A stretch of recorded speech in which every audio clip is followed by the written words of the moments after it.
여보, 제발 전화 좀 받아. 우리 서준이가 죽었다고. 아내는 새벽부터 남편에게 수십 통의 전화를 걸고 울먹이며 메시지를 보냈습니다. 몇 시간이 지나서야 도착한 남편의 답장은 단 한 줄. 나는 안 가, 하와이 여행 중이야. 그는 아이의 장례 마지막 날이 되어서야 얼굴을 내밀었습니다. 어떻게 이럴 수가 있어? 아들이 죽었는데. 이미 죽었잖아. 난 하와이에 있었고, 당신 같은 사이코패스랑은 더 이상 못 살아. 이혼해. 그래, 좋아. 남편의 어이없는 행동. 지금 느껴지는 분노는 시작일 뿐입니다. 지금부터 펼쳐질 복수와 반전, 절대 눈을 떼지 마세요. 새벽 1시, 아파트 안은 깊은 정적에 잠겨 있었습니다. 백여원은 침실에서 잠들어 있던 중 아이 방에서 들려오는 이상한 소리에 눈을 떴습니다. 평소와 다른 거친 숨소리가 계속 들려왔습니다. 여원이 급히 일어나 서준이 방으로 달려갔습니다. 3살 서준이가 침대에서 몸부림치며 숨을 제대로 쉬지 못하고 있었습니다. 아이의 얼굴은 창백했고 입술은 파랗게 변해 있었습니다. 서준아, 서준아. 여원이 아이를 흔들며 소리쳤습니다. 하지만 서준이는 의식을 잃은 상태로 가쁜 숨만 몰아쉬고 있었습니다. 여원은 떨리는 손으로 119에 신고했습니다. 아이가 숨을 제대로 못 쉬어요. 빨리 와주세요. 구급차가 도착할 때까지의 10분이 영원처럼 느껴졌습니다.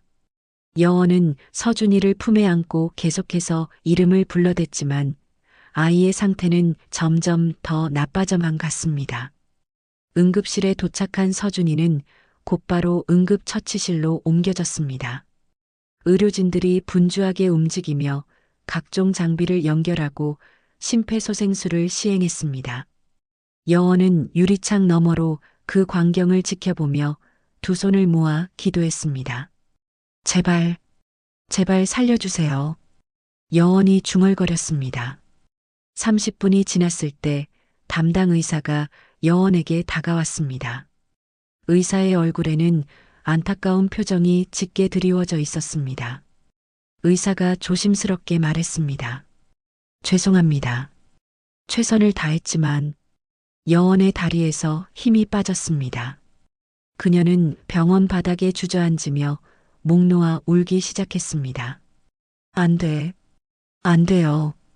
여원이 바닥을 치며 오열했습니다. 잠시 후 여원은 떨리는 손으로 핸드폰을 꺼냈습니다. 남편 우석의 번호를 눌렀지만 신호음만 계속 울릴 뿐 받지 않았습니다. 2번, 3번 전화를 걸어도 마찬가지였습니다. 여원이 카카오톡을 열어 메시지를 보냈습니다.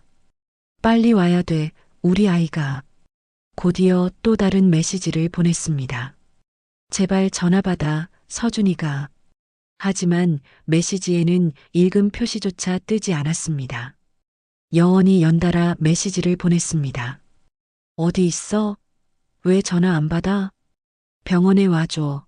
너무 무서워. 제발 답장이라도 해줘.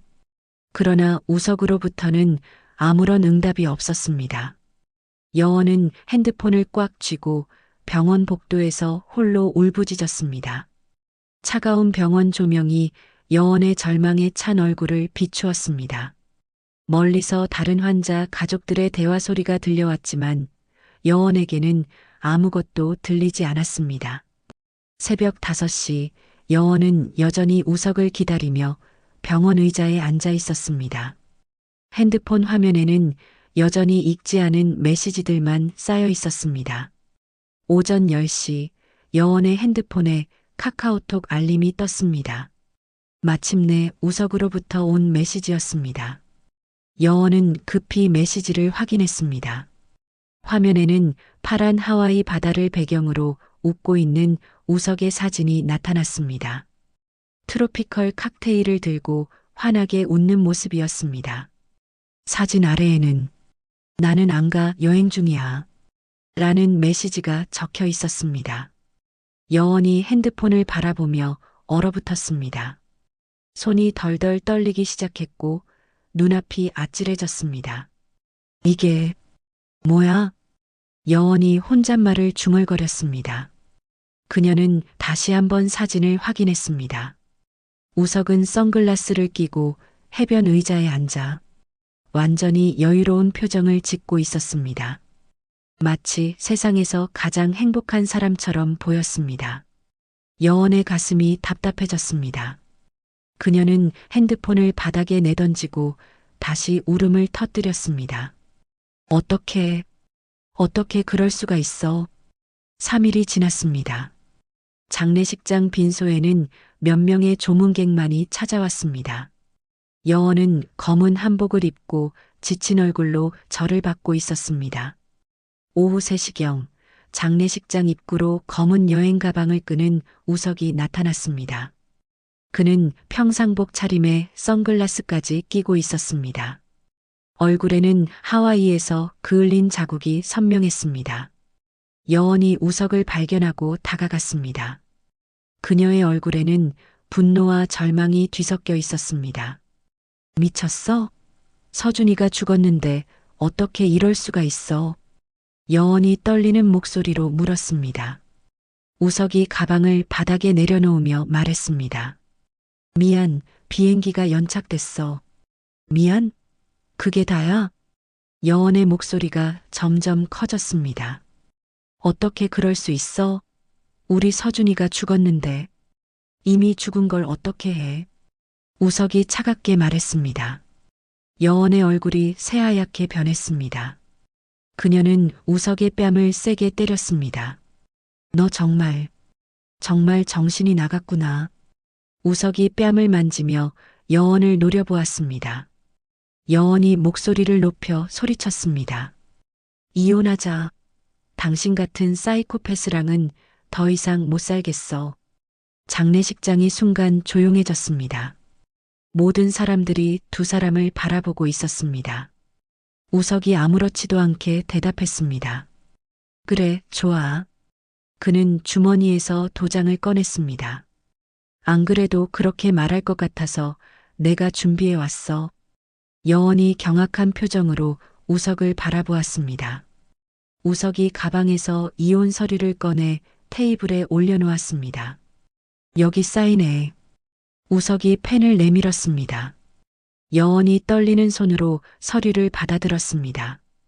그녀의 눈에서 눈물이 뚝뚝 떨어져 종이를 적셨습니다. 우석은 도장을 꺼내 자신의 칸에 찍었습니다. 마치 택배 받는 것처럼 간단하게 처리했습니다. 장례식장에 있던 사람들이 수군거리기 시작했습니다. 4년 전 강남역 근처의 작은 카페. 늦은 오후의 햇살이 유리창 너머로 쏟아지고 있었습니다. 최우석은 창가 자리에 앉아 시계를 바라보며 불안한 표정을 지었습니다. 그의 앞에 놓인 아메리카노는 이미 식고 있었고 마음은 점점 타들어갔습니다. 며칠 전 그는 여원에게 조심스럽게 연락을 보냈습니다. 일이 먼저라며 이별을 말했던 자신의 말을 지금은 가장 후회하고 있었기 때문이었습니다. 카페 문이 열리며 작게 종이 울렸습니다. 여원이 들어섰고 우석은 곧바로 일어나 그녀를 향해 걸음을 옮겼습니다. 오빠. 여원이 살짝 웃으며 인사했습니다. 와줘서 고마워. 우석이 의자를 빼주며 말했습니다. 연락받고 좀 놀랐어. 갑자기 왜? 여원이 조심스럽게 자리에 앉았습니다.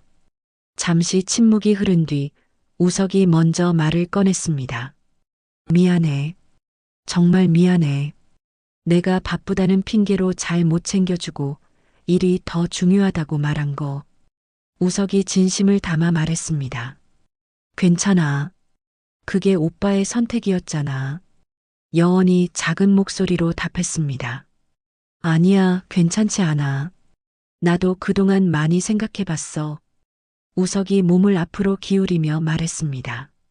여원아, 나는 너 없으면 안 되겠어. 그동안 너무 힘들었어. 일에 집중하겠다고 했는데 오히려 내 생각만 나더라. 우석이 솔직하게 털어놓았습니다. 여원의 얼굴에 미소가 번져나갔습니다.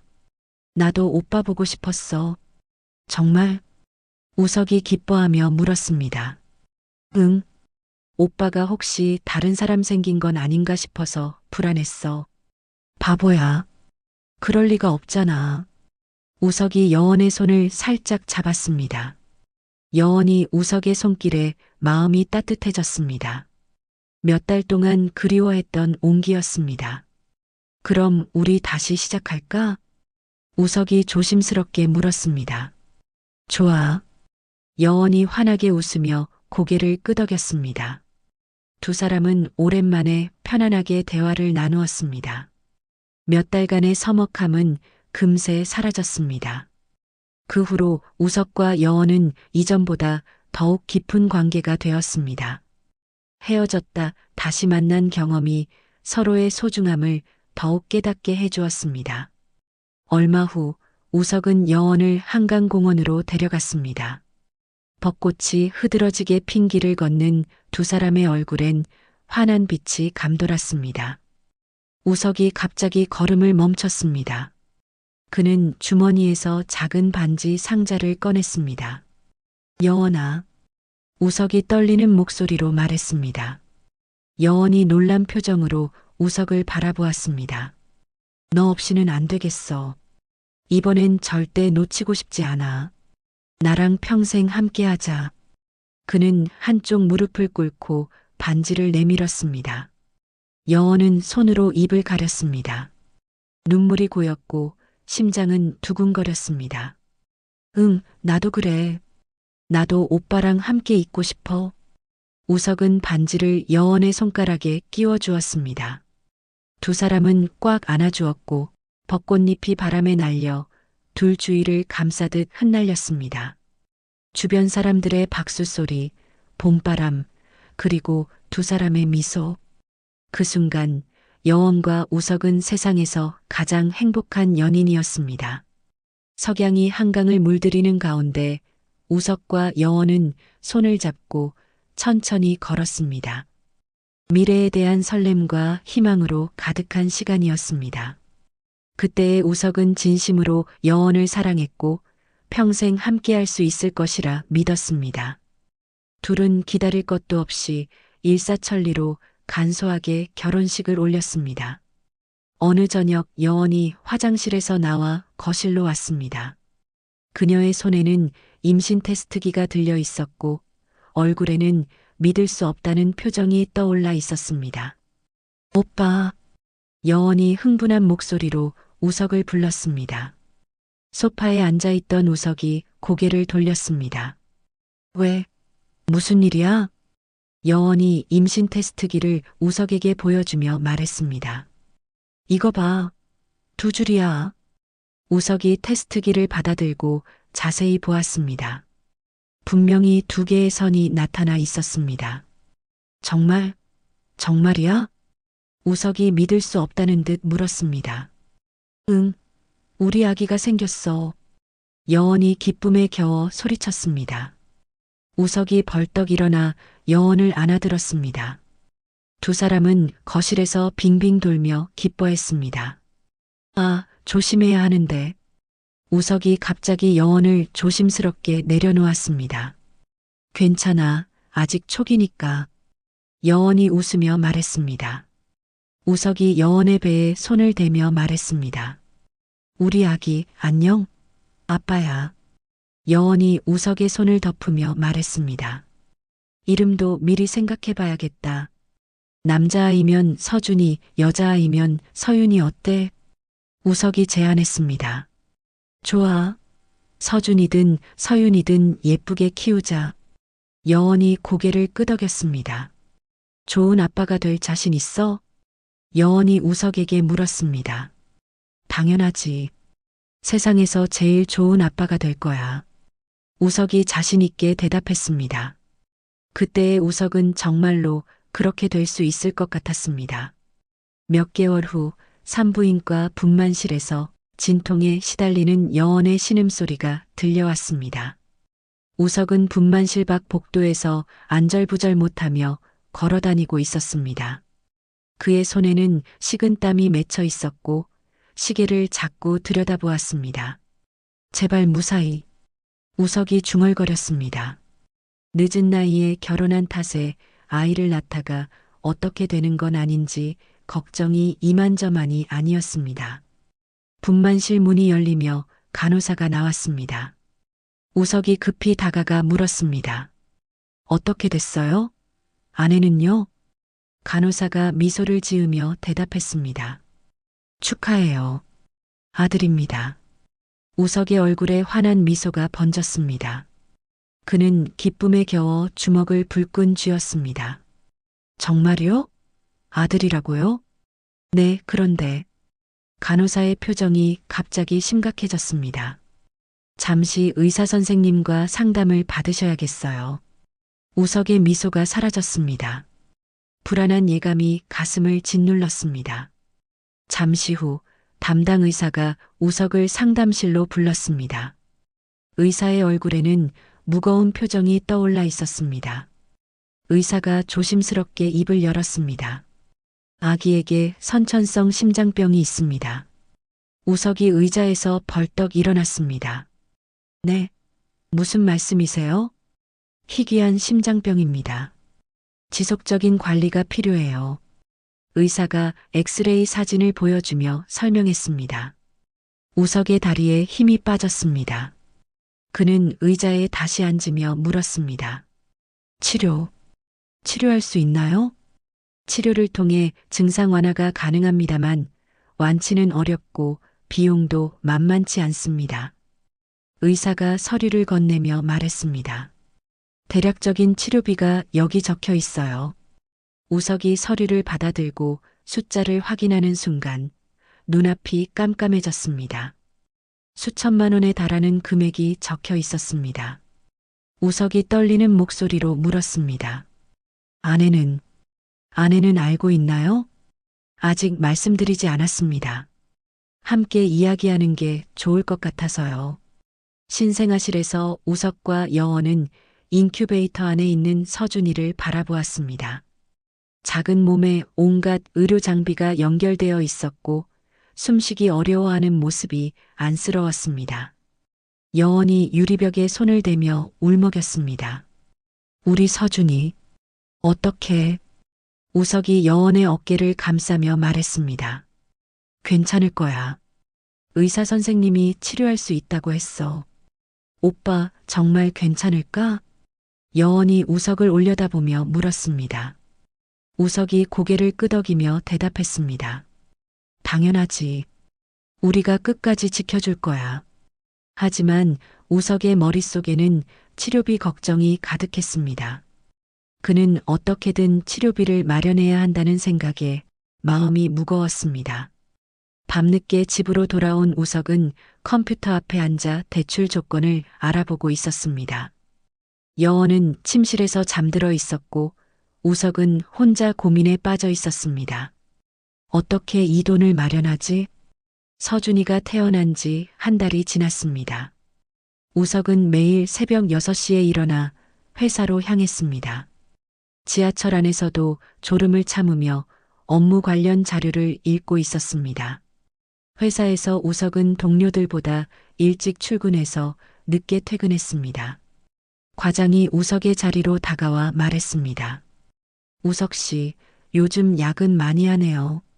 우석이 컴퓨터에서 눈을 떼지 않고 대답했습니다. 아이도 있는데 열심히 살아야죠. 그래도 몸 상하지 않게 조심하세요. 과장이 걱정스러운 표정으로 말했습니다. 퇴근 후에도 우석의 하루는 끝나지 않았습니다. 그는 편의점 야간 알바를 구해 새벽 2시까지 일했습니다. 계산대에 서서 졸음과 싸우며 손님들을 응대했습니다. 집에 돌아오면 새벽 3시가 넘었고 몇 시간 자고 다시 회사로 가야 했습니다. 우석의 얼굴에는 깊은 피로가 쌓여갔습니다. 한편 여원은 하루 종일 병원과 집을 오가며 서준이를 돌봤습니다. 신생아실에서 인큐베이터 안에 서준이를 바라보며 눈물을 흘렸습니다.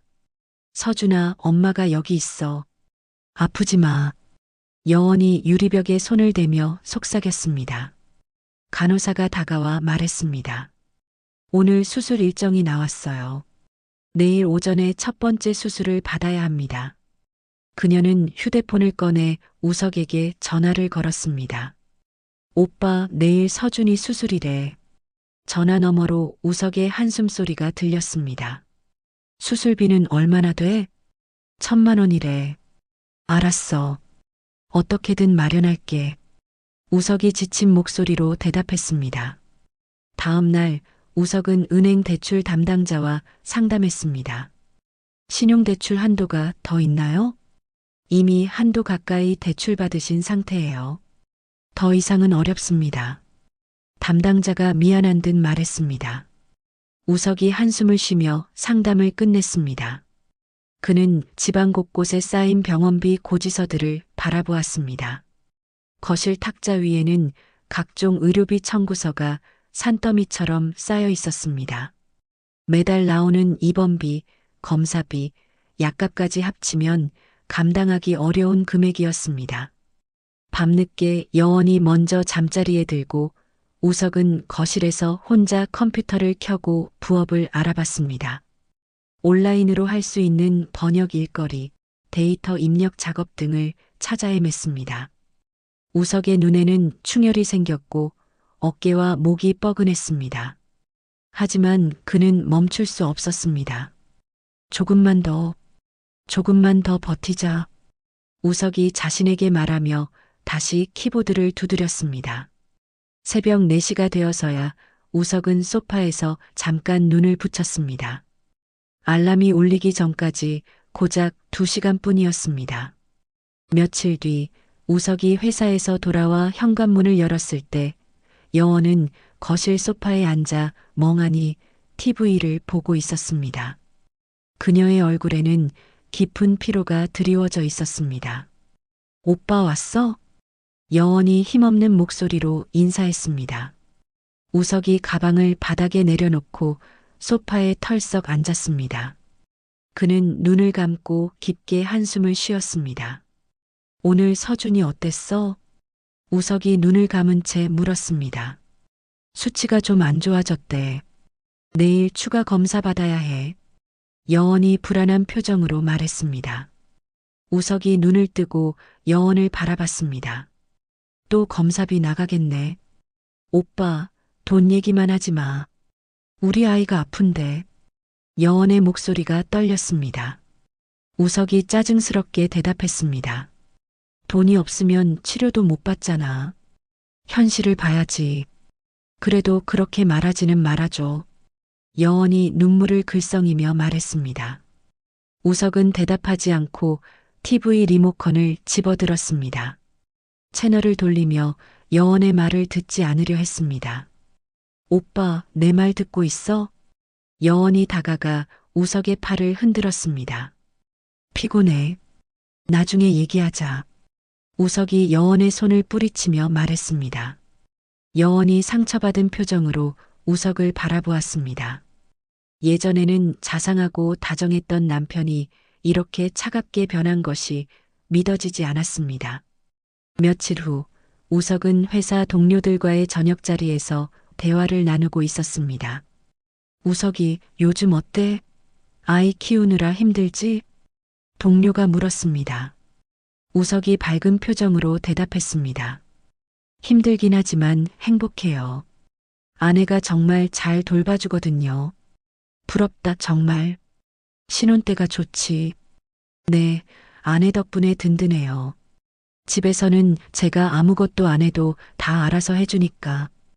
우석이 웃으며 자랑했습니다. 동료들이 감탄하며 박수를 쳤습니다. 우석은 집에서는 아내에게 잘해주지 않으면서 밖에서는 아내밖에 모르는 애처가인 것처럼 말했습니다. 마치 완벽한 가정을 꾸리고 있는 것처럼 연기했습니다. 저녁 7시 우석이 지친 얼굴로 현관문을 열었습니다. 여원은 부엌에서 저녁을 준비하고 있었는데 평소와 달리 콧노래를 흥얼거리고 있었습니다. 오빠 왔어? 여원이 밝은 목소리로 인사했습니다. 우석이 가방을 놓으며 의아하게 생각했습니다. 요즘 보기 드문 여원의 밝은 표정이었습니다. 뭔가 좋은 일 있었나? 우석이 소파에 앉으며 물었습니다. 여원이 앞치마를 벗고 우석 옆에 앉았습니다. 그녀의 눈이 반짝이고 있었습니다. 오빠, 정말 놀라운 소식이 있어. 무슨 소식? 우석이 관심을 보였습니다. 여원이 깊게 숨을 들이쉬고 조심스럽게 말했습니다. 서준이 치료 말인데 어떤 기업인분이 우리 서준이 치료비를 후원해 주겠대. 우석이 눈을 크게 뜨며 되물었습니다. 뭐라고? 정말이야? 응, 중견기업 사장님이래. 서준이 사정을 듣고 선뜻 도움을 주겠다고 하셨어. 여원이 흥분해서 말했습니다. 우석이 믿기지 않는다는 표정으로 고개를 저었습니다. 어떻게 그런 분이 우리를 도와주시겠다는 거야? 내가 서준이 영상 SNS에 올리고 있잖아. 그걸 보고 연락 줬어. 병원비, 수술비 모든 걸 지원해 주신대. 여원의 목소리가 떨렸습니다. 우석이 일어나서 방안을 왔다 갔다 했습니다. 정말 사기 아니지? 요즘 그런 사기가 많다던데. 아니야, 제대로 확인했어. 실제로 사업하시는 분이고 평소에도 이런 일 많이 하신대. 여원이 확신에 찬 목소리로 말했습니다. 우석의 얼굴에 서서히 미소가 번져나갔습니다.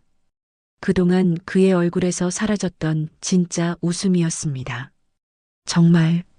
정말이라면 우석이 중얼거렸습니다. 이제 오빠가 그렇게 힘들게 일하지 않아도 돼. 야근도 알바도. 여원이 우석의 손을 잡았습니다. 우석이 여원을 꽉 안아주었습니다. 오랜만에 느끼는 진정한 안도감이었습니다. 고마워, 여원아. 정말 고마워. 여원이 우석의 등을 쓰다듬었습니다. 우석이 눈물을 글썽이며 말했습니다. 이제 서준이 걱정 없이 치료받을 수 있겠네. 정말 꿈만 같아. 그런데 그분이 한번 만나보자고 하셔. 당연하지. 언제든지 만나뵐 수 있어.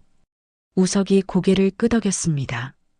그날 밤 우석과 여원은 오랜만에 편안한 잠자리에 들었습니다. 3년 만에 처음으로 돈 걱정 없이 잠들 수 있는 밤이었습니다. 우석이 여원에게 속삭였습니다. 정말 기적 같은 일이야. 응, 우리 서준이한테 천사가 나타난 거야. 여원이 만족스럽게 웃으며 대답했습니다. 하지만 여원의 마음 한켠에는 복잡한 감정이 자리 잡고 있었습니다. 그녀만이 알고 있는 진실이 있었지만 이 행복한 순간을 깨뜨릴 수는 없었습니다. 토요일 오전 우석은 집 근처 백화점을 들렀습니다.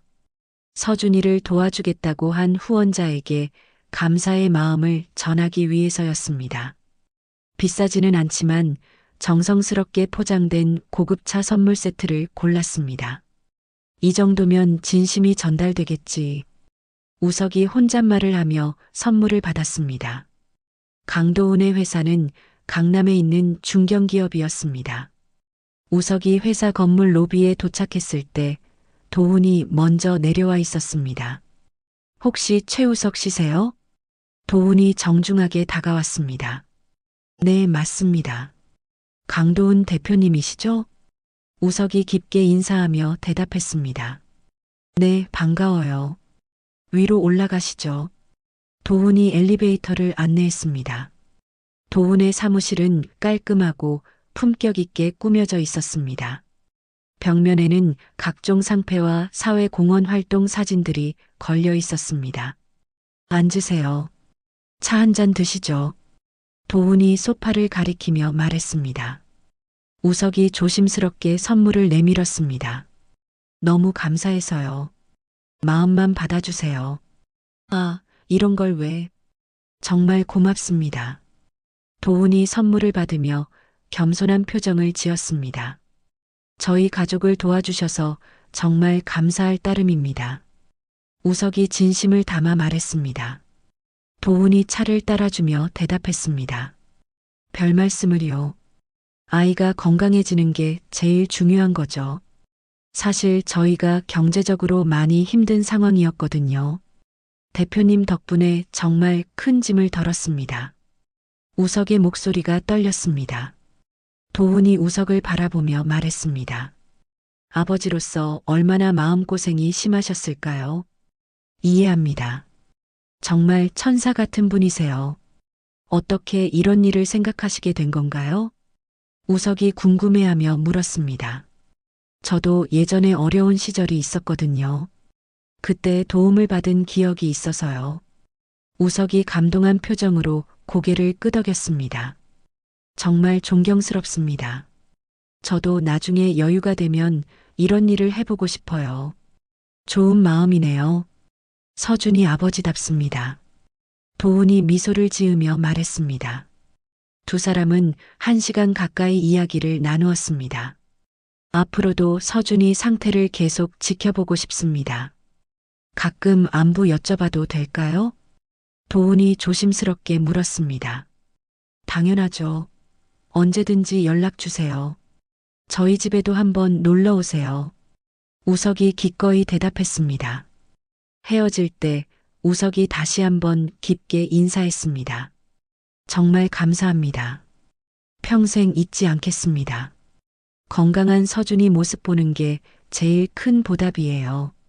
도훈이 따뜻하게 웃으며 답했습니다. 엘리베이터에서 내려오는 우석의 발걸음은 한결 가벼웠습니다.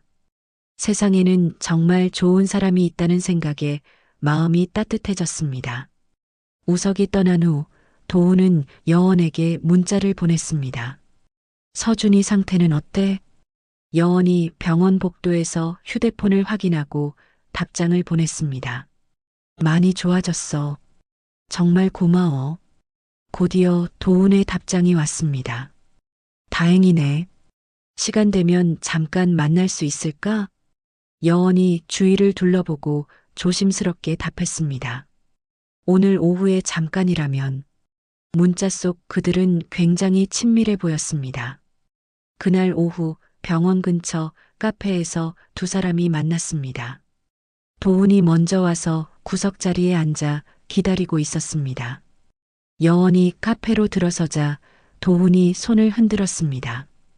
그녀는 긴장한 표정으로 자리에 앉았습니다. 서준이는 어때? 도훈이 진심 어린 목소리로 물었습니다. 많이 좋아졌어.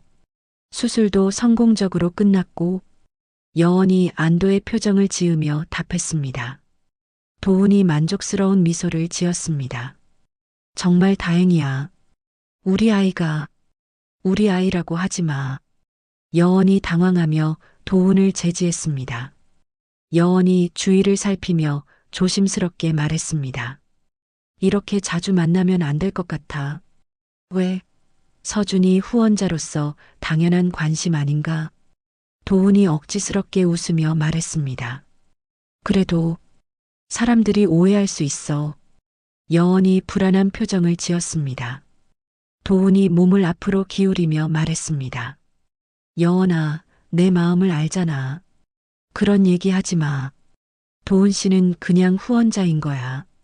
여원이 고개를 저었습니다. 서준이는 내 아들이야. 부인할 수 없는 사실이지. 도훈이 진지하게 말했습니다. 여원의 얼굴이 창백해졌습니다. 그런 말 절대 하면 안 돼. 서준이 아빠는 우석 오빠야. 하지만 피는 그만해. 여원이 작은 소리로 외쳤습니다. 도훈이 잠시 침묵하더니 다른 이야기를 꺼냈습니다. 그런데 말이야. 내 남편이 찾아왔더라고. 뭐? 우리 회사로 감사 인사를 하러 왔어. 정말 성실해 보이시던데. 도훈이 의미심장하게 웃었습니다. 여원이 놀란 표정을 지었습니다. 오빠가 회사에 갔다고? 응, 선물까지 가져왔어. 정말 고마워하더라고. 도훈이 차를 한 모금 마셨습니다. 선물을. 여원이 당황스러워했습니다. 착한 분이야. 내 아들을 위해 그렇게 감사해 하시다니. 도훈의 목소리에 비꼬는 듯한 톤이 섞였습니다. 여원이 불편한 표정을 지으며 말했습니다. 그만 가볼게. 잠깐만. 도훈이 여원의 팔을 가볍게 잡았습니다. 우리 아이, 우리가 함께 키우는 건 어때? 도훈이 갑작스럽게 제안했습니다. 여원이 충격받은 표정으로 도훈을 바라봤습니다. 무슨 소리야? 내 뜻 알잖아. 서준이에게는 친아버지가 필요해. 도훈의 눈빛이 진지했습니다. 여원이 자리에서 일어났습니다. 미쳤어? 생각해봐. 서준이를 위해서라도. 도훈이 끝까지 포기하지 않았습니다. 여원이 가방을 들고 황급히 카페를 나갔습니다. 도훈은 그녀의 뒷모습을 바라보며 만족스러운 미소를 지었습니다. 모든 일의 실마리는 결혼 전으로 거슬러 올라가야 합니다. 여원은 우석과 잠시 헤어진 상태였습니다. 스트레스가 쌓인 여원은 친구의 권유로 러닝크루에 가입했습니다. 운동하면 기분도 좋아질 거야. 한번 해봐. 친구가 여원의 등을 떠밀며 말했습니다. 한강공원에서 만난 러닝크루는 20명 정도의 직장인들로 구성되어 있었습니다. 나이대도 다양했고 분위기도 편안했습니다. 여원이 처음 참석한 날 크루장인 강도훈이 다가왔습니다. 운동복을 입은 그의 모습은 더 매력적으로 보였습니다. 처음 오신 분이시네요. 안녕하세요. 도훈이 정중하게 인사했습니다. 네, 백여원이라고 해요. 여원이 어색하게 대답했습니다. 강도훈입니다. 오늘은 천천히 따라오시면 됩니다. 도훈이 따뜻하게 웃었습니다. 첫 러닝에서 여원은 중간에 숨이 차서 멈춰 섰습니다. 도훈이 뒤에서 달려오다가 여원 옆에 멈춰 섰습니다. 괜찮으세요? 처음에는 다 이래요. 도훈이 물병을 건네주었습니다. 고마워요. 이렇게 못 뛸 줄 몰랐어요. 여원이 숨을 헐떡이며 말했습니다. 천천히 하시면 돼요. 저도 처음엔 1km도 못 뛰었거든요. 도훈이 격려했습니다. 그 후 여원은 매주 러닝크루에 참석했습니다. 도훈은 항상 여원의 페이스에 맞춰 함께 뛰어주었습니다. 한 달쯤 지났을 때 러닝 후 스트레칭을 하던 여원에게 도훈이 다가왔습니다. 많이 늘었네요. 처음보다 훨씬 잘 뛰세요. 도훈이 여원의 어깨를 가볍게 두드렸습니다. 도훈 씨 덕분이에요. 혼자였으면 벌써 포기했을 거예요. 여원이 웃으며 대답했습니다. 러닝 후 멤버들과 치킨집에 가는 것이 크루의 전통이었습니다. 여원과 도훈은 자연스럽게 옆자리에 앉게 되었습니다. 요즘 좀 우울해 보이시던데 무슨 일 있어요? 도훈이 조심스럽게 물었습니다. 여원이 맥주를 한 모금 마시고 말했습니다. 남자친구와 얼마 전 헤어졌어요. 아, 그래서. 도훈이 이해한다는 듯 고개를 끄덕였습니다. 그 사람 말로는 지금은 일이 중요하다고 승진에 집중해야 한다는데 사실 저는 잘 모르겠어요. 여원의 목소리에 서운함이 묻어났습니다. 힘드시겠어요. 하지만 운동하시는 모습 보니까 많이 좋아지신 것 같은데요. 도훈이 진심으로 말했습니다. 그날 밤 도훈이 여원을 집까지 데려다 주었습니다. 차 안에서 두 사람은 계속 대화를 나누었습니다. 정말 고마워요. 요즘 이렇게 진솔한 대화를 나눌 사람이 없었거든요. 여원이 감사의 마음을 표현했습니다. 저도 그래요. 여원 씨와 있으면 편안해요. 도훈이 여원을 바라보며 말했습니다. 그 순간 두 사람 사이에 묘한 기류가 흘렀습니다. 러닝으로 단련된 도훈의 탄탄한 체격과 남성적 매력이 여원을 흔들었습니다. 결국 그날 밤 두 사람은 도훈의 집으로 갔습니다. 운동으로 인한 아드레날린과 외로움이 뒤섞인 감정이 폭발한 것이었습니다.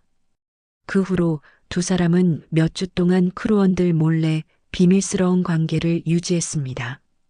러닝크루 모임 후에는 항상 함께 시간을 보냈습니다. 두 달 후 우석이 여원을 불러 다시 시작하자고 했습니다. 여원은 고민에 빠졌습니다. 도훈과의 관계도 좋았지만 우석에 대한 첫사랑의 감정이 남아 있었습니다. 결국 여원은 도훈에게 관계를 정리하자고 말했습니다. 도훈 씨, 미안해. 우석 오빠와 다시 사귀기로 했어. 도훈의 얼굴이 차갑게 굳었습니다. 뭐, 그렇게 쉽게? 미안해. 여원이 미안하다는 표정으로 말했습니다. 알겠어. 네 마음이 그렇다는데 뭐. 도훈이 쓸쓸하게 웃으며 말했습니다. 몇 개월 후 여원은 임신 사실을 알게 되었습니다. 계산해 보니 도훈과 마지막으로 관계를 가진 시기와 우석과 다시 만나기 시작한 시기가 겹쳤습니다. 여원의 가슴이 두근거렸습니다. 아이의 아버지가 누구인지 확실하지 않았던 것입니다. 이런 일이. 여원이 화장실 거울을 보며 중얼거렸습니다. 하지만 이미 우석과의 결혼 준비가 한창이었습니다. 여원은 이 비밀을 평생 가슴에 묻기로 결심했습니다. 그렇게 아이가 태어나고 아이를 처음 안아본 순간 설명할 수 없는 감정을 느꼈습니다. 아이의 얼굴에서 도훈의 얼굴이 겹쳐 보였습니다. 결정적인 순간은 병원에서 아이의 혈액형을 알게 되었을 때였습니다.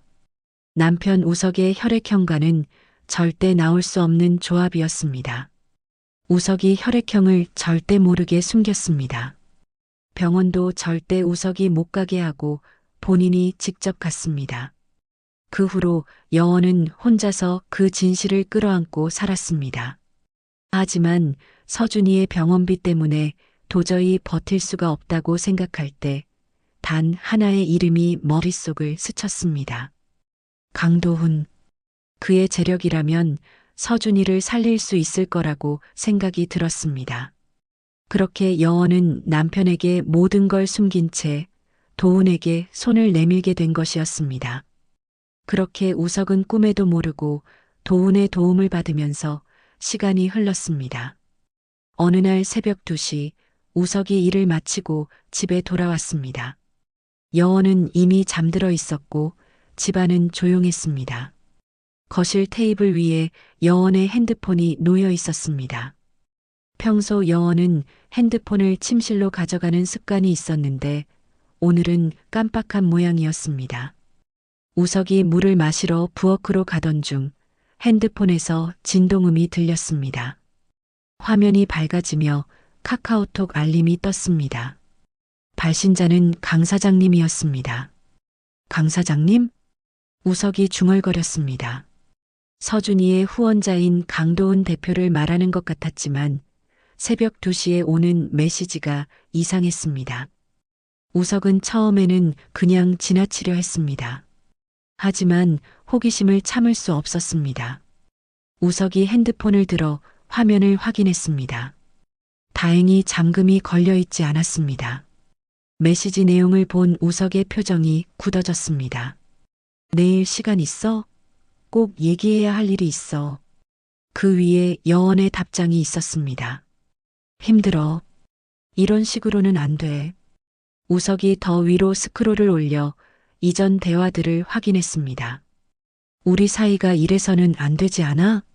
조심해야 해. 사람들이 오해할 수 있어. 걱정하지 마. 내가 다 해결할게. 우석의 가슴이 두근거리기 시작했습니다. 직접적인 표현은 없었지만 뭔가 수상한 분위기였습니다. 무엇보다 그들의 말투가 굉장히 친해 보였습니다. 더 올라가니 며칠 전 대화가 나왔습니다.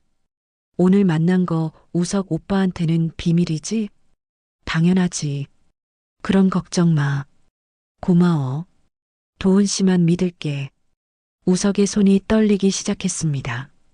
우석이 더 확인하려던 순간 침실에서 여원이 뒤척이는 소리가 들렸습니다. 우석은 급히 핸드폰을 원래 자리에 놓고 부엌으로 갔습니다. 다음 날부터 우석은 여원의 모든 행동을 유심히 관찰하기 시작했습니다. 여원이 외출할 때마다 어디 가는지, 언제 돌아오는지 체크했습니다. 오빠, 병원 갔다 올게. 여원이 말했습니다.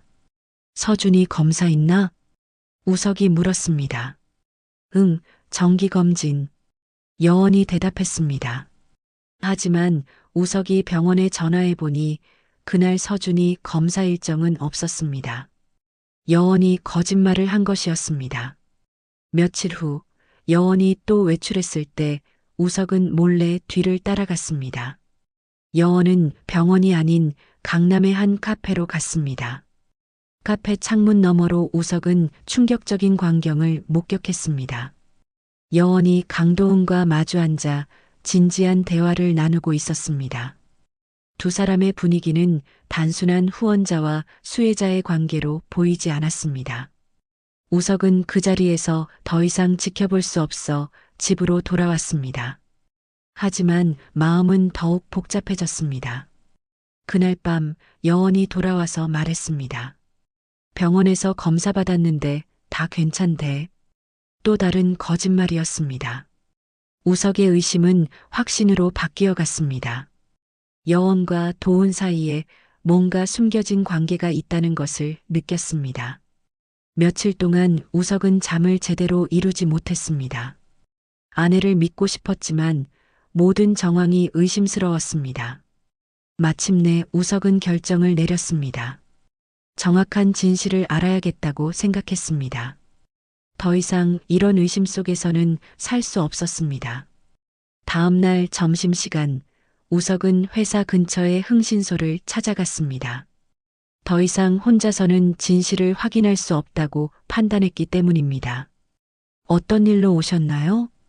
40대 중반의 소장이 우석을 맞이했습니다. 우석이 망설이다가 입을 열었습니다. 아내를 조사해 주셨으면 합니다. 불륜 조사인가요? 소장이 직설적으로 물었습니다. 확실한 증거가 필요해요. 우석이 힘들게 말했습니다. 기본 조사 기간은 일주일, 비용은 200만 원입니다. 소장이 설명했습니다. 우석은 적지 않은 금액이었지만 결심을 굳혔습니다. 부탁드립니다. 일주일이 지난 후 소장으로부터 연락이 왔습니다. 결과가 나왔습니다. 사무소로 오실 수 있나요? 우석의 심장이 빠르게 뛰기 시작했습니다. 소장 사무소에서 우석은 두꺼운 봉투를 받았습니다. 안에는 수십 장의 사진들과 상세한 조사 보고서가 들어 있었습니다. 첫 번째 사진을 본 순간 우석의 얼굴이 창백해졌습니다. 여원과 강도훈이 카페에서 손을 맞잡고 있는 모습이었습니다. 두 번째 사진은 더 충격적이었습니다. 공원에서 두 사람이 포옹하고 있는 장면이었습니다. 세 번째 사진에서는 도훈이 여원의 볼에 키스하는 모습이 찍혀 있었습니다. 우석의 손이 덜덜 떨리기 시작했습니다. 언제부터 이런 관계였나요? 우석이 떨리는 목소리로 물었습니다. 조사 결과로 봐서는 최소 몇 달은 된 것 같습니다.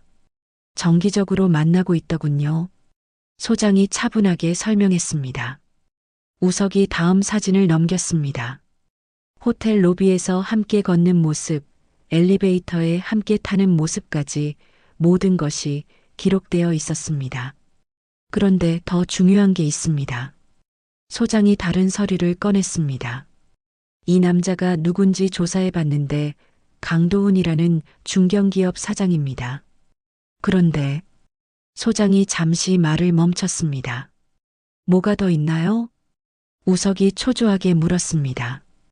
이 사람이 아드님의 병원비를 후원하고 있다고 하더군요. 우석이 고개를 끄덕였습니다. 맞습니다. 소장의 표정이 심각해졌습니다. 그런데 병원에서 힘들게 입수한 정보가 있는데 소장이 또 다른 서류를 내밀었습니다. DNA 검사 결과입니다. 우석이 서류를 받아들며 의아해했습니다. DNA 검사요? 네, 사모님께서 비밀리에 검사를 의뢰했더군요. 강도훈과 아드님의 친자 확인 검사였습니다. 우석의 심장이 멈춘 것 같았습니다. 서류의 결과란을 본 순간 우석의 세상이 무너져 내렸습니다. 친자 확률 99.9%, 우석이 의자에서 일어나지 못했습니다. 서류가 손에서 미끄러져 바닥에 떨어졌습니다. 고객님, 괜찮으세요? 소장이 걱정스럽게 물었습니다. 우석은 아무 말도 할 수 없었습니다. 지난 3년간 자신의 아들이라고 믿었던 서준이가 다른 남자의 아이였다는 충격적인 사실을 받아들일 수 없었습니다. 그럼 서준이는? 우석이 겨우 말을 꺼냈습니다. 네, 강도훈의 친자가 맞습니다. 소장이 조심스럽게 대답했습니다. 우석의 머릿속이 하얘졌습니다. 지난 3년간 밤낮 없이 일해서 모은 병원비, 서준이를 위해 포기한 모든 것들, 아빠라고 불러주던 그 소중한 순간들이 모두 거짓이었다는 것입니다. 제가 바보였네요. 우석이 중얼거렸습니다. 자신이 감사 인사까지 했던 그 남자가 아내의 불륜 상대이자 서준이의 친아버지였다는 사실이 믿어지지 않았습니다. 우석은 소장 사무소에서 한참을 멍하니 앉아 있었습니다. 모든 것이 무너져 내린 기분이었습니다. 마침내 우석이 일어나 집으로 향했습니다. 하지만 그의 마음속에는 배신감과 분노, 그리고 말할 수 없는 상실감이 소용돌이치고 있었습니다. 집으로 돌아온 우석은 거실 소파에 털썩 앉았습니다. 소장이 건네준 봉투를 무릎 위에 올려놓고 한참을 바라보았습니다. 그 안에 담긴 사진들과 DNA 검사 결과서가 그의 인생을 완전히 바꿔놓았습니다. 우석이 사진들을 하나씩 다시 꺼내보았습니다. 여원과 도훈이 다정하게 대화하는 모습, 손을 잡고 걷는 모습, 키스하는 모습까지 모든 것이 현실이었습니다. 3년 동안 나는 뭐 했던 거지? 우석이 중얼거렸습니다. 서준이의 병원비를 마련하기 위해 밤낮 없이 일했던 시간들이 떠올랐습니다. 편의점에서 야간 알바를 하며 졸음과 싸웠던 밤들, 대출받기 위해 은행을 전전했던 날들, 모든 것이 다른 남자의 아이를 위한 것이었다는 사실이 그를 절망으로 밀어넣었습니다. 우석이 서준이 사진이 걸린 벽을 바라보았습니다. 생후 1개월부터 지금까지의 모든 순간들이 담겨 있었습니다. 우석의 눈시울이 붉어졌습니다. 그때 현관문이 열리는 소리가 들렸습니다. 여원이 돌아온 것입니다. 오빠 왔어? 여원이 밝은 목소리로 인사했습니다. 우석은 급히 사진들을 봉투에 넣고 소파 밑에 숨겼습니다. 응. 우석이 짧게 대답했습니다. 오늘 서준이 상태가 많이 좋아졌어. 의사 선생님이 회복이 빠르다고 하시더라. 여원이 기쁜 표정으로 말했습니다. 우석이 여원을 바라보았습니다. 평소와 다름없이 환한 미소를 짓고 있는 그녀가 이렇게 큰 거짓말을 하고 있었다니 믿어지지 않았습니다. 그래. 우석이 또다시 짧게 답했습니다. 오빠, 왜 그래? 무슨 일 있어? 여원이 걱정스럽게 물었습니다. 아니야. 그냥 피곤해. 우석이 일어나 침실로 향했습니다. 침실에서 우석은 침대에 누워 천장을 바라보았습니다. 머릿속이 복잡했습니다. 분노와 배신감, 상실감이 뒤섞여 혼란스러웠습니다. 우석은 밤새 잠을 이루지 못했습니다. 새벽까지 이런저런 생각에 잠겨 있었습니다. 다음 날 회사에서도 우석은 일에 집중할 수 없었습니다. 동료들과 대화를 나누면서도 머릿속은 온통 어젯밤의 충격으로 가득했습니다. 점심시간에 친구 진수가 다가왔습니다. 우석아, 요즘 안색이 안 좋아 보이는데 괜찮아? 응, 괜찮아. 우석이 힘없이 대답했습니다. 혹시 집에 무슨 일 있어? 진수가 더 자세히 물었습니다. 우석이 진수를 바라보았습니다. 오랜 친구에게 모든 걸 털어놓고 싶은 충동이 일었지만 차마 입이 떨어지지 않았습니다. 아니야. 그냥 요즘 일이 많아서. 우석이 거짓말했습니다. 그날 밤 우석은 혼자 맥주를 마시며 생각에 잠겼습니다. 이런 상황을 계속 견딜 자신이 없었습니다. 매일 거짓된 일상을 살아가는 것이 너무 괴로웠습니다. 마침내 우석은 결정을 내렸습니다. 잠시 멀리 떠나서 머리를 식히고 정리할 시간이 필요했습니다. 이 모든 상황에서 벗어나 혼자만의 시간을 가져야겠다고 생각했습니다. 우석이 컴퓨터를 켜고 항공사 홈페이지에 접속했습니다. 어디든 멀리 아무도 모르는 곳으로 가고 싶었습니다. 화면에 하와이행 항공편이 떠올랐습니다.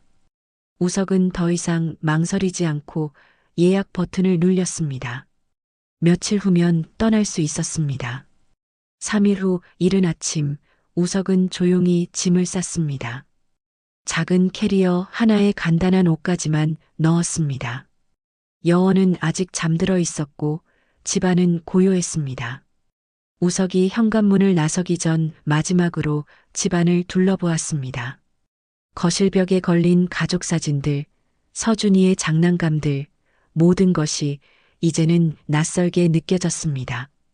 공항으로 향하는 택시 안에서 우석은 핸드폰을 무음 모드로 설정해서 가방에 넣었습니다. 비행기가 이륙하자 우석은 창밖을 내다보았습니다. 점점 작아지는 공항의 모습을 바라보며 복잡한 심정이었습니다. 3년 만에 처음으로 가족과 떨어져 있는 시간이었습니다. 하와이에 도착한 우석은 와이키키 해변 근처의 호텔에 체크인했습니다. 방에서 짐을 풀고 바로 해변으로 나갔습니다. 끝없이 펼쳐진 파란 바다와 하얀 모래사장. 야자수가 바람에 흔들리고 관광객들이 즐겁게 놀고 있는 모습이 마치 다른 세상 같았습니다. 우석은 해변가 바에서 맥주 한 잔을 주문했습니다. 시원한 바닷바람을 맞으며 천천히 마셨습니다. 오랜만에 느끼는 평온함이었습니다. 호텔에서 저녁 식사를 마친 후 우석은 다시 해변으로 나갔습니다. 달빛이 바다를 은빛으로 물들이고 있었습니다. 모래사장에 앉아 파도 소리를 들으며 지난 일들을 되돌아보았습니다. 한편 우석이 하와이로 떠난 날 늦은 밤 서울의 집에서는 비극이 시작되고 있었습니다. 여원은 서준이의 이상한 숨소리에 잠에서 깼습니다. 아이의 숨이 평소보다 훨씬 가빠지고 있었습니다. 여원이 급히 서준이에게 다가가 보니 얼굴이 창백하게 변해 있었습니다. 서준아, 서준아. 여원이 아이를 흔들며 불러봤지만 반응이 없었습니다. 여보, 서준이 아빠. 여원이 우석을 아무리 불러도 반응이 없자 늘 그렇듯 늦게까지 야근 중일 거라고 생각해 일단 119에 신고부터 했습니다. 아이가 숨을 제대로 못 쉬어요. 빨리 와주세요. 구급차를 기다리는 동안 여원은 계속해서 우석에게 전화를 걸었지만 전화기는 묵묵부답이었습니다. 구급차가 도착할 때까지 여원은 서준이를 안고 계속 이름을 불렀습니다. 아이의 작은 몸이 점점 차가워지고 있었습니다. 병원 응급실에 도착한 서준이는 즉시 중환자실로 옮겨졌습니다. 의료진들이 모든 응급처치를 시행했지만 상황은 악화되기만 했습니다. 여원은 중환자실 밖에서 기도하며 기다렸습니다. 떨리는 손으로 우석에게 전화를 걸었지만 계속 꺼져 있었습니다. 오빠, 제발 전화 받아. 어디서 뭘 하고 있는 거야? 여원이 울먹이며 중얼거렸습니다. 전화가 안 되자 여원은 카톡으로 연달아 메시지를 보냈습니다. 오빠, 서준이 응급실이야. 빨리 와줘. 상황이 안 좋아. 제발 연락해. 어디 있어? 왜 전화 안 받아? 대체 어디서 뭘 하고 있는 거야? 하지만 메시지는 읽지 않은 표시만 계속 떠 있었습니다. 새벽 4시 담당 의사가 중환자실에서 나왔습니다. 의사의 표정이 심각했습니다. 의사가 조심스럽게 입을 열었습니다. 최선을 다했지만 죄송합니다. 여원이 그 자리에 주저앉았습니다. 안 돼. 안 돼요. 중환자실에서 여원은 서준이의 마지막 모습을 지켜보았습니다. 작은 몸에 연결된 모든 장비들이 조용히 멈춰 있었습니다. 여원이 서준이의 손을 잡고 울부짖었습니다. 여원은 계속해서 우석에게 전화를 걸었습니다. 하지만 여전히 연결되지 않았습니다. 하와이 와이키키 해변 오후 2시 우석은 야자수 그늘 아래 비치 체어에 누워 평온한 시간을 보내고 있었습니다. 어제 하와이에 도착한 후 처음으로 제대로 잠을 잔 덕분에 몸과 마음이 한결 가벼웠습니다. 트로피컬 칵테일을 한 모금 마시며 우석은 깊게 숨을 들이쉬었습니다. 3년 만에 처음으로 느끼는 진정한 자유로움이었습니다. 그때 테이블 위에 놓인 핸드폰을 바라보았습니다. 어제부터 계속 꺼둔 상태였지만 호기심에 전원을 켜고 화면을 확인해 보았습니다. 화면에는 수십 개의 부재중 전화와 카카오톡 메시지가 쌓여 있었습니다. 모두 여원으로부터 온 것들이었습니다. 메시지들을 하나씩 확인하기 시작했습니다.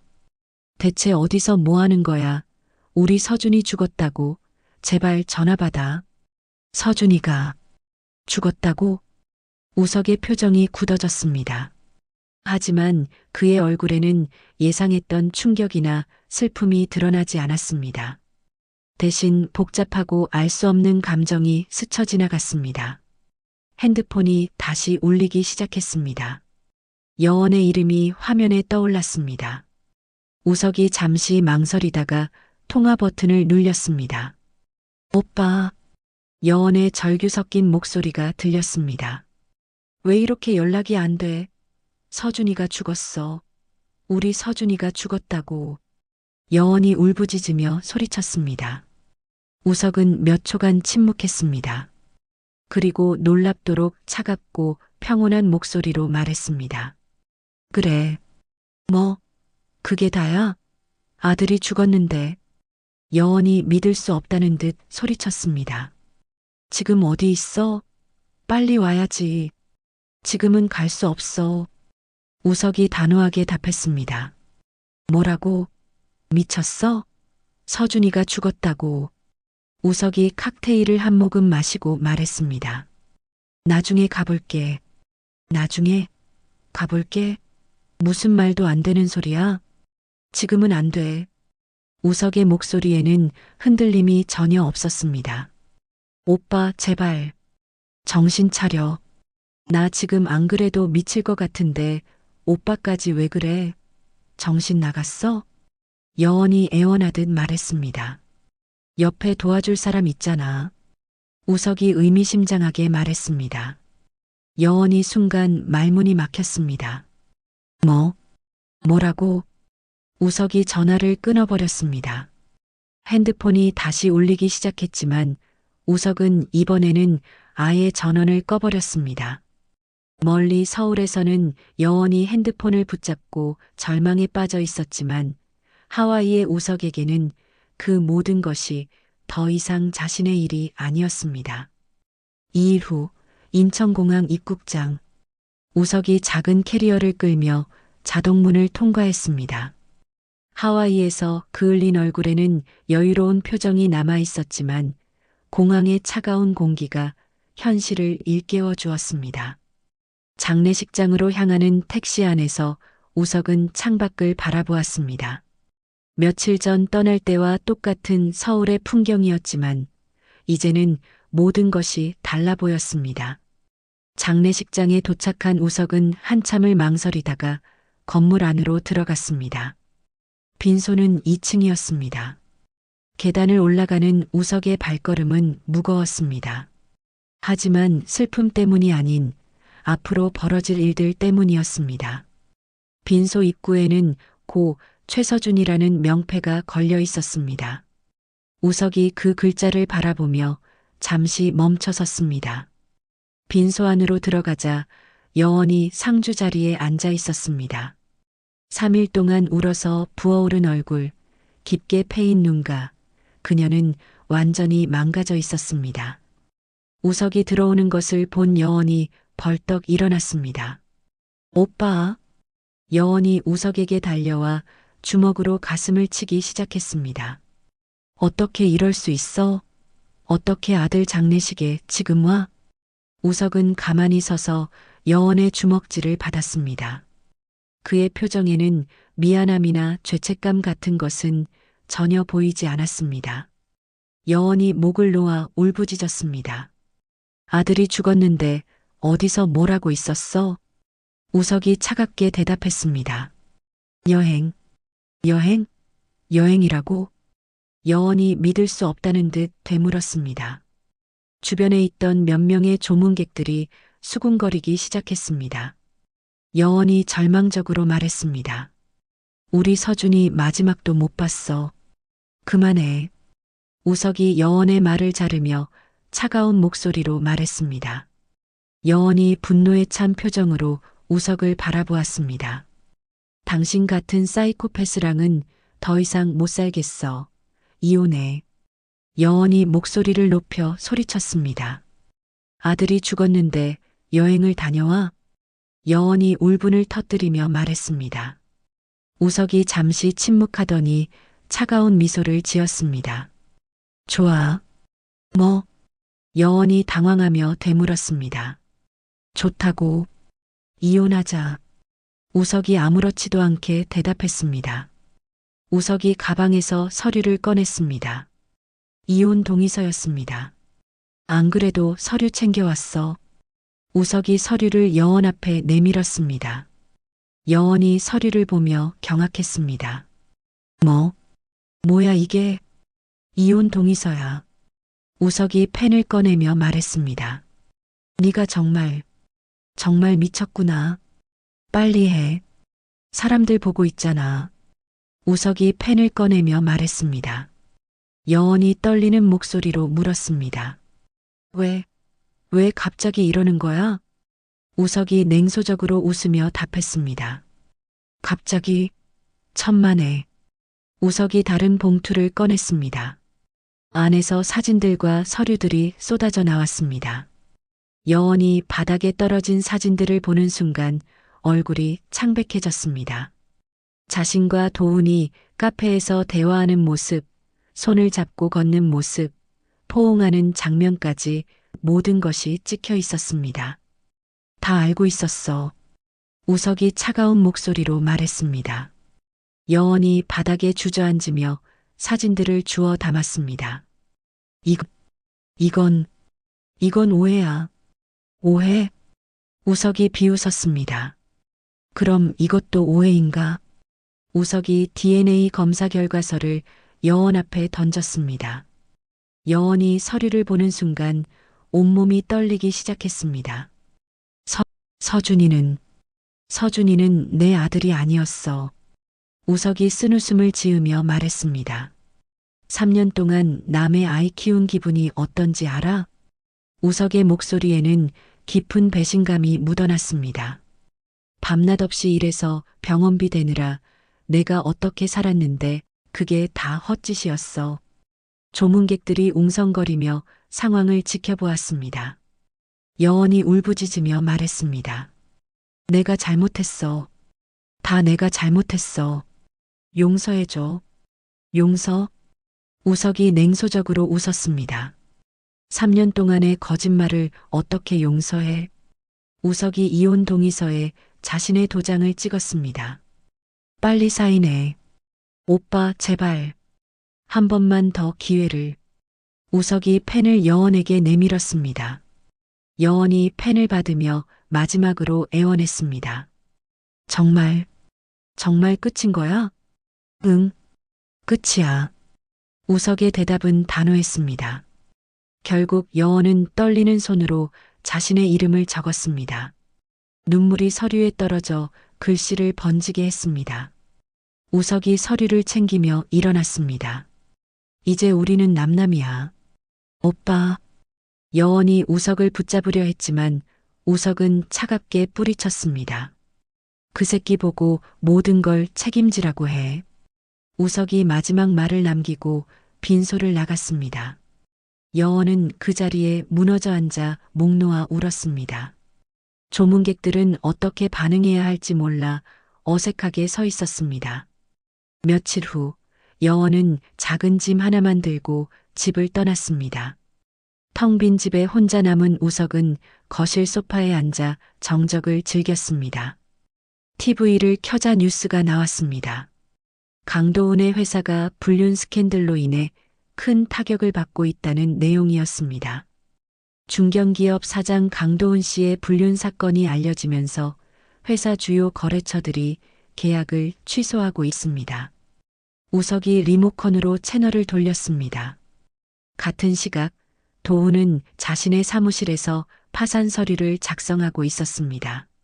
스캔들이 터진 후 모든 사업이 무너져 내렸습니다. 우석만이 조용한 집에서 혼자만의 평화를 찾았습니다. 더 이상 거짓된 가정을 지킬 이유도 남의 아이를 위해 희생할 이유도 없었습니다. 창밖으로 석양이 지고 있었습니다. 우석은 맥주 한 캔을 따서 천천히 마셨습니다. 우석은 깊게 숨을 들이마셨습니다. 오랜만에 느끼는 진정한 자유였습니다. 모든 거짓과 배신, 고통스러웠던 3년의 시간이 드디어 끝났습니다. 5년이라는 시간이 흘렀습니다. 지난 시간은 여원에게 잔인했습니다. 도훈과 함께 살던 첫 해, 여원은 모든 걸 감내할 준비가 되어 있었습니다. 세상이 손가락질해도 그는 자신을 선택했고 아이의 생명을 위해 돈을 내준 사람이라 믿었습니다. 모든 걸 잃고서도 자신을 선택해준 그가 고마웠습니다. 하지만 시간이 흐르며 도훈의 표정은 굳어졌고 무너진 자존감은 때때로 여원에게 향했습니다. 너랑 다시 엮인 날부터 내 인생은 끝이었어. 도훈은 술이 들어가면 같은 말을 반복했습니다.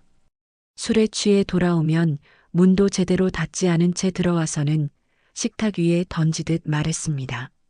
서준이? 그래, 걔 안 도왔으면 난 지금쯤 회장 소리 듣고 있었어.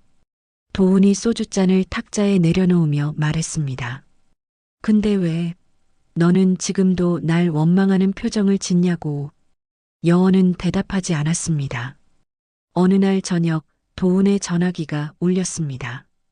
여원은 무심코 화면을 봤습니다. 미정이라는 이름이었고 화면 위에는 하트 이모티콘이 2개나 찍혀 있었습니다. 도훈이 전화를 받으며 웃었습니다. 그 웃음이 여원이 알던 도훈의 얼굴이 아니었습니다. 5년 동안 한 번도 자신에게 보여주지 않았던 표정이었습니다. 응, 미정아. 무슨 일이야? 도훈이 달콤한 목소리로 통화하는 모습을 보며 여원의 가슴이 먹먹해졌습니다. 다음 날 도훈의 셔츠 주머니에서 화장기 묻은 휴지가 떨어졌습니다. 화장대에는 본 적 없는 여성용 귀걸이가 놓여 있었습니다. 여원은 주방에 서서 접시를 씻다 말고 조용히 손을 내려놓았습니다. 눈물이 나지 않았습니다. 그저 허탈하고 피곤했습니다. 그날 밤 도훈이 들어오자 여원이 조용히 물었습니다. 그 여자 누구야? 도훈이 멈칫하더니 이내 비웃듯 웃었습니다. 왜 네가 알아서 뭐하게? 여원이 차분하게 말했습니다. 아니, 그냥 네가 정말 그런 사람인지 알고 싶었어. 서준이를 그렇게 떠나보내고도 또 다른 여자 만날 수 있는 사람이었는지. 도훈이 냉정하게 대답했습니다. 너랑 산다는 게 남 벌이라 생각했어. 너 때문에 나는 내 모든 걸 잃었어.